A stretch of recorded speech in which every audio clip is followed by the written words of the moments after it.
నమస్తే, welcome to నేటి ధరణి. విజాపురం మండలం భూగాపురం గ్రామానికి చెందిన కాదా చంద్రబాబు వయసు 29 అను వ్యక్తి నిన్న మృతి చెందిన కనీసం మృతదేహాన్ని చూడడానికి అనుమతి ఇవ్వని ప్రభుత్వ ఆసుపత్రి సిబ్బంది.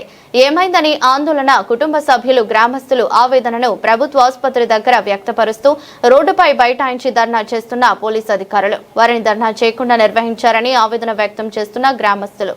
దళితులంటే అంత చులకన, కనీసం చనిపోయిన బాడీని చూసి అర్హత మాకు లేదా అంటూ ఆవేదన వ్యక్తం.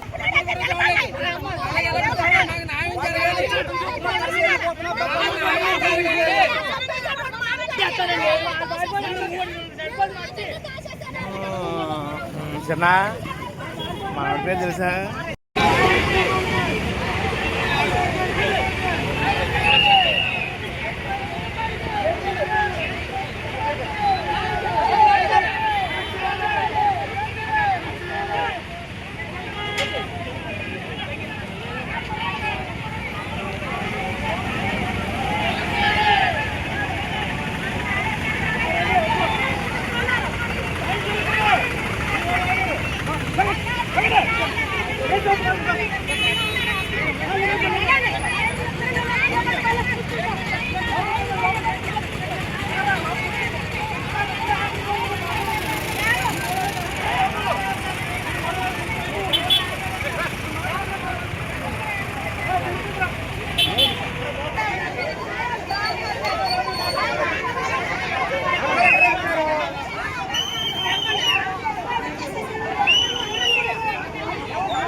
మా మనిషిని చూడలేదని అంటే మేము రోడ్డు ఎక్కి మేము అరెస్ట్ చేస్తాం.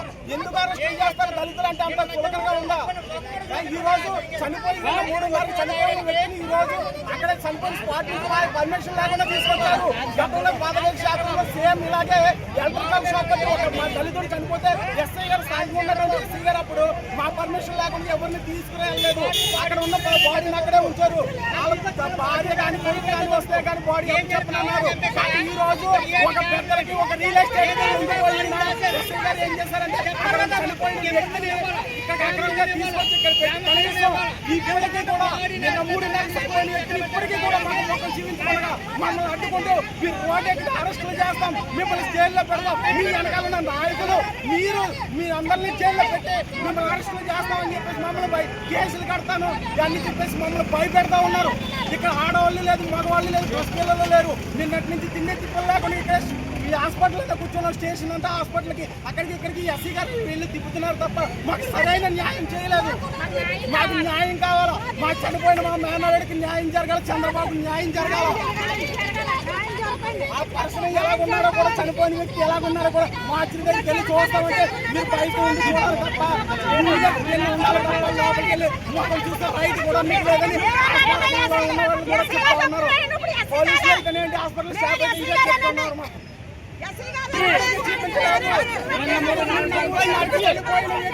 ఈ రోజుకి ఈ టైం వరకు మాకు ఎవరికి చూపించలేదు. తల్లిదండ్రులుగా మేము చాలా ఆవేదన గురి అవుతున్నాం. ఇక్కడే వాళ్ళ అక్కలు, వాళ్ళ తండ్రి కానీ, వాళ్ళ తమ్ముడు కానీ, వాళ్ళ చెల్లెలు కానీ, మేనమామలు కానీ, మేము కానీ ఎవరు చూడలేదు మనిషిని.